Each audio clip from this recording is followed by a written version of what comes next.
Who's his ugly mug? Should we give it a watch? Might have to give it a watch. All right, my Premier League predictions from 10 months ago. Good to see one bloke commented. I was going to do a video on this, but you know what? I'll just chuck it in the stream because I can't really be asked making a whole edit of everything. You know what? On the podcast, I'm not baiting anything out here. On the podcast, my ladder was that. If anyone hasn't seen it, let's stretch that out so we cover all that. That there. Was that? Yeah, that was it. That was my table that I went with. Let's get Premier League table. I hope I had the same for my video here. Look, we'll have a look. Relegation 3. I should have put Leicester down. I regret that since that moment. Look, the Palace stuff, I was backing him hard. Close enough in the end. The Bournemouth one annoyed me because I've backed Bournemouth from the start. And for some reason, I didn't back him in on the table prediction. Put him 12th. Fulham was always going to be 11th, so I'm happy about that. And I think Brentford was the one that no one... Brentford was the one that no one really knew about. Because I know I've seen some people have them like 17th, 18th in some predictions, 16th, like around there. But they end up finishing 10th. So I had a stinker there. Brighton down the bottom. I didn't back their transfer into it. Obviously, Nottingham Forest, no one had that. Pissed about West Ham. So angry about West Ham. I don't know why I believed that was going to happen. Obviously, United and Tottenham will fuck.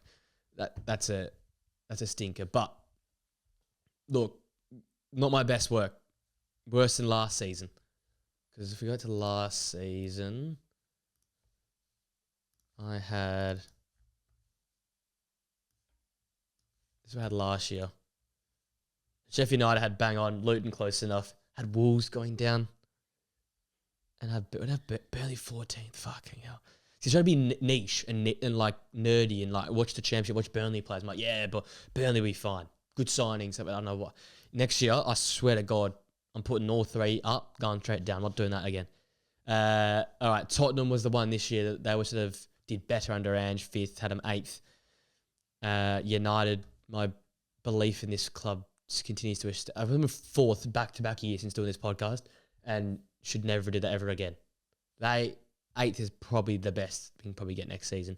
Liverpool, Arsenal had that bang on. Man City had the top 3 bang on. Perfect. Nailed it. Villa close enough for me. I'm taking that, to be honest. Chelsea, 5th, 6th. I see my top half was fantastic last season. If I had Tottenham a little bit in and around there, bang on. If I put Tottenham in 6th where Newcastle 8th, that's probably the best top 8 you'll probably get anywhere.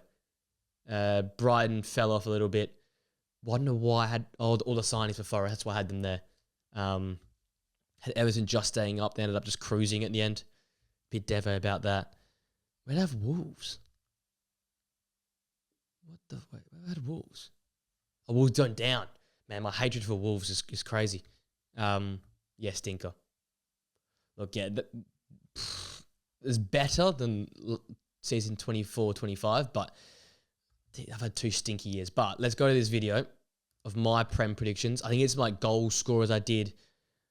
All right, here we go. I get Golden Glove, Golden Boot, all that sort of stuff. Water, and similar with Manchester City, they'll go flying towards another trophy. Stop being so stiff. For me, bro, fucking sitting there like a nerd. First signing, manager with the most at stake, player with the most at stake, and finishing off with Waffling. league, but at the end of the day, there's some players that are just next level, and as such, I've gone with some boring answers for these topics. All right, we get it. Come on, let's go. Here, but let's get straight into it. Same with the Golden Boot, and this is where one of the boring ones comes into it. I've gone with Erling Haaland. Boring, I know, but let's get this. We should get this going at the same time. Premier League. Well, look, I probably should. You know what? I probably should have seen Salah doing well. Like I'm very far off. Not going to really happen, is it? I think I had De Bruyne for assist as well, didn't I? Fucking hell. Look, no one didn't have Erling Haaland as winning the Golden Boot. So, can you blame me? Can you blame me? But what did I say? Gets the job done. 2 years in the Prem, 2 Golden Boots already, and I think he will go. Yeah, back to back. Okay, yeah. Well. I'm thinking a massive season yet again. 25 plus goals at least for Erling Haaland. How many games did he play? How many games at Erling Haaland? I think. Well, how many did he miss? Look, 31. If he plays 7 more games, he gets 25. I might take that. You know what? I am going to take that. That's in for me. I'm giving that a somewhat I think Man a City semi-fail. will be fine with him toe to toe. Come the second half of the year, I think Erling Haaland will just blow him out the water. Who's going toe to toe with him? Half Mo Salah might be with him toe to toe. Come the second half of the year, I think Erling Haaland will just blow him out the water. Are you paying that? And similar with Manchester City, they'll go flying towards another trophy. And Erling Haaland will, for me, win the Golden Boot. Coming to the Golden Glove, and I was sort of tossing up here between Onana and David Raya, and I ended up going with David Raya. Onana and David Raya.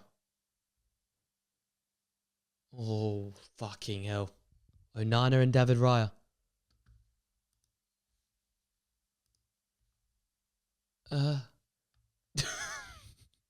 Wait, where's clean sheets? Sorry? Goals and assists. Clean sheet. They just don't have clean sheets on you. Sorry? No, it's got, wait.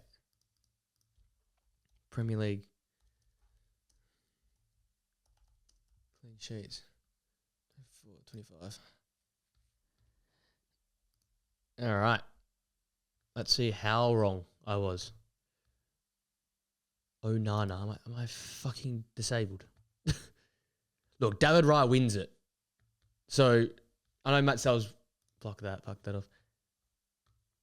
Where is he? Onana. 9. Fuck. Yeah, that was stinky. That was very stinky. Yeah, I just think both teams are great. Okay, win. That's a tick. Portis, Nazar Mazari, and Mateus De Ligt look like they're joining Manchester United. Oh, bolster look at this United fan. Martinez, and the already established, Doesn't that pause to like, who do we have? Do we have anyone good? Why was I talking like we're going to do something this season? As well. So United have a great defending. Andre. Luke Shaw's and Dirk Delos. I promise you I'm not like this one-eyed. I promise you. Maybe I've just given up by now. We come off at the FA Cup final and that's why I was so fucking just delusional. I expect United to go back to that first season under Erik ten Hag. Defensively solid, consistent. Yeah, shush. Declan Rice seeing it Shush. put up to action. He normally meets it and makes a big save when it comes down to it. So I think David Raya will go back to back with ball knowledge. And once again, Arsenal will keep ball knowledge. Clean sheets in the Premier This guy knows ball. Fantastic work. Player of the year now. Of the year. Like I said a few weeks ago on the podcast, we're going to go back to the 2020, 2021, 2022 season where these type of players dominate. I'm thinking the Jack Grealishes, Bruno Fernandes, Mo Salah, Virgil van Dijk, Trent Alexander-Arnold, and I think the winner will be Kevin De Bruyne. I feel like he's going to come. Okay, so Kevin De Bruyne is definitely not part of the season, but I did say Bruno Fernandes. Can we get ratings up? Okay, I said Bruno Fernandes. I said Mo Salah in there. Who had 2 out of the top 3? Bruno Fernandes, Mo Salah. How did I get here? Yeah, look, it's not Trent. He's up there. Obviously, Virgil van Dijk's going to get the rating, but he was up there as well. This Virgil van Dijk there. The question is, where is Kevin? Oh, he's 39th. 2 player. Yeah, okay. It's not good enough though, is it? But look, I had this weird obsession with Kevin De Bruyne. I'm like, De Bruyne is back. Haaland goals. We're set up. We're set up. Like I'm a Man City fan, but I'm like, they're set up. They're going to cook. I don't know why I just thought, like, how many did he play? How many games did he play this year? I had this weird obsession with De Bruyne at the start of the season. And I look back now and think how stupid I was, but like, he only started 19 games. Oh, God. Fucking hell. What a career, though, by the way. 108 goals in all those games for Man City. Like 2 FA Cups, 6 Premier Leagues, 1 Champions League, the Super Cup, 3 community. Like, they absolutely dominated. It's actually unbelievable. And then how many 5 League Cup? Like, they it's a legacy that can't really be topped, can it? For vengeance this season. Well, didn't have a bad year at all, but missed large portion of the injury. Wasn't. Yeah, he's going to miss it again, mate. I think he's possibly been in his career. And it feels a little bit like a last dance for him and Pep Guardiola potentially both leaving Manchester City come season's end. Well, half is right. Season for Kevin De Bruyne. I'm thinking 10 goals, 15 plus assists type. 10 goals and 15 assists. Ridiculous numbers this year, and I feel like he'll do that and dominate and be we'll keep moving. Piece of why City will be so good this season. Man, I was on the City bandwagon hard. There as well, as I said, the Virgil van Dijks. I feel the older heads from a few years back. I'm giving myself that. Be their best this season. That's a ball knowledge tick right there. Player of the Year award, but I think Kevin De Bruyne gets over the line. We'll put up there as maybe an historic season in terms of stats and output for him this year. Coming to the Young Player of the Year, and I feel like here we go. What did I put here? Just about deserved it last year, but there's so many young players that were good last season. I think Kobbie Mainoo wins the award. Fantastic last season, coming in and basically saving Manchester United's season with injuries, with problems. Casemiro looking totally off it. Players missing that yet to have a makeshift midfield. Amrabat playing some games not at all. It was a really team that lacked continuity. Scott McTominay's in for some games. You lose Fred from the season before. The one constant I felt like was Kobbie Mainoo, and his quality on the ball was second to none. Lovely in tight areas, can deal with a press, play out of a press, can win the ball back himself and drive the ball forward, and some fantastic goals. Makes that Wolves goal, that solo effort. The goal against Liverpool or the Premier League, swivelling and whipping that ball into the top. Okay, he scored goals, mate. And then scoring the FA Cup final as well. He had a fantastic year. Hey, just over I was right, this FA Cup final. Fuck. And other young players in the league were as well. But I feel like this year is Kobbie Mainoo. Kobbie Mainoo. It's going to be interesting. Because him, Garnacho, and obviously because this fucking Club World Cup, we're not going to get to see his players sold. Like the fall off has to be studied, man. What is season? 2 goals. Both Europa League. I had that game where he just played nuts, didn't he? It's a bad year for Kobbie Mainoo. Like, it's actually really bad. And he has these moments where he looks like he can just cruise. And I don't know where he plays. It's the problem now. Like, Ruben Amorim wants to play Bruno Fernandes at the 8. But doesn't want to play Kobbie Mainoo. He's perfect. Or he played him at a 10-1 game and played nuts. So, I don't know what the deal is there, but that's a stinker for me. That's really bad because he's had a stinky season. A lot more consistency and continuity this season under Erik ten Hag, and less injuries will bolster Kobbie Mainoo's performances. Playing alongside Casemiro or Lana be a bit more freed up. We saw how good he was at the Euros with Declan Rice alongside him. He was though, wasn't he? Very similar mould here, winning that ball back, driving to spaces, being really, really pivotal in terms of breaking down a low block and using his smarts on the ball to get chances for himself or for his other teammates. And I feel like United will thrive with Kobbie Mainoo. Yeah, I'm convincing myself, let's stop doing that. I think this is the type of from Girona, Player of the Year. Coming to best signing, and I feel like it's going to be Savinho or Savio. Oh, again, this is another player that... This is a Away Days podcast for the stalwarts out there who actually watched the potty. Me and Nathan were raving about this. I thought this was the banker. 1 goal though, not good. 45 games, 2 goals. Look, I think he still could be up there as one of the best signing. Fuck the ads off. Can we go transfers? There was not really great transfers last year. Like, am I going crazy there? Calafiori not bad. Marino probably turns up probably one of the best signings of the league. Is that the right year? Yeah, it is the right year. United didn't play. Matson didn't play. He probably goes down as one of the best players to sign. Evan Nilsson's such a big get. Same as Dean Huijsen. Yeah, they don't miss Bournemouth. They never really get it wrong. No one really there. No one there. No one there. Well, Maxence Lacroix is probably one of the better signings. Iliman Ndiaye was a good get. I didn't rate any of these from Fulham. No, they're not Leicester either. Chiesa's anyone there. Look, Marmoush ends up probably being the signing because of what he did mid-season. But Savio wasn't that bad. I think he got a tough rap because of the goals, but the assists he delivered were not bad. But it's just this back end to the season was really tough. Is it that game there? That derby game? He didn't play it, did he? No. So it was after the Leicester game, and he just started to miss games, and that's where I think it just all. Look, he was playing consistent minutes, or enough, and then just disappeared from the side. So it was sort of that really end of the season where he fell off. I still think I'll pay this for me. From Girona. Not obviously the signing of the season, but close. yes, some of the end product was a little bit missing, and Yeah. people were saying it doesn't feel like a City signing. But I think this is Yeah. the type of player City need. Doku came to the side last season in a very similar mold. We didn't think he'd fit, but was fantastic at his best, and really added a difference to that Man City side. That's something they don't really have much often. Yeah. Direct. Look, And so focus on the inverting the fullbacks, playing.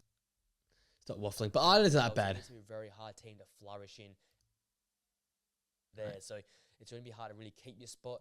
There's a lot of the player, but I feel like Ooh, worst sign Pedro Neto. that's such a great being. I do remember this as well. Again, I had this like vendettas against, or like supports of certain players. I was like, yep, he'll be great. Yep, he'll be like. I had this like definitive thought that this was going to happen. He actually was very good good enough this season. 4 goals, 6 assists. What are they though? In what competitions though?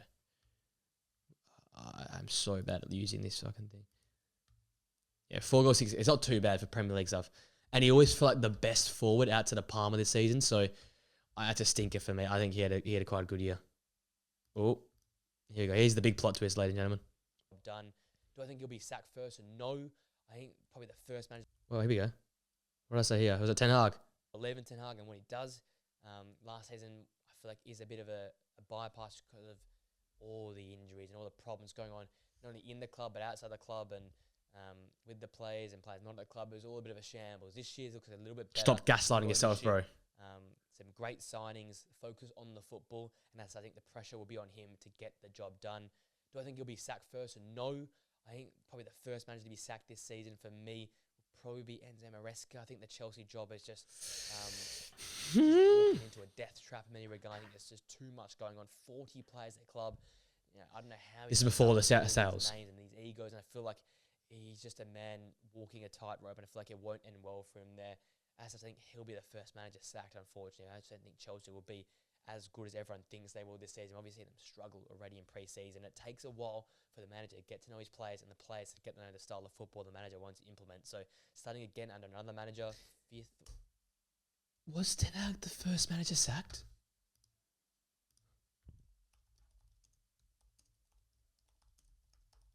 It wasn't him, was it? It was Dyche. Was it Dyche? Who was?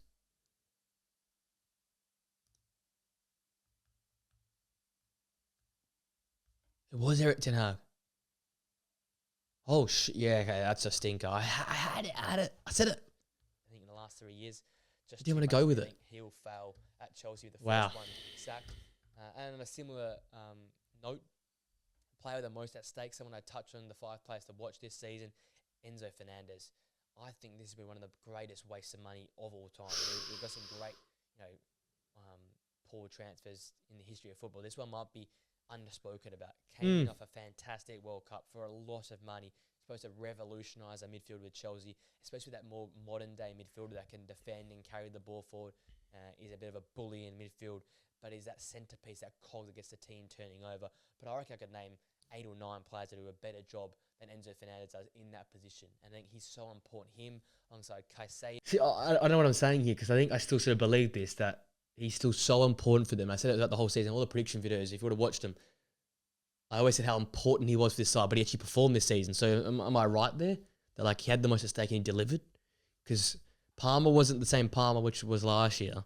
He stood up. I think it was supposed to be a negative thing though, to be honest. But look, 12 months ago, 10 months ago, it was on song. What day was this? 14th of August. He knew what he was talking about then. Because Enzo Fernandez was important for them this season.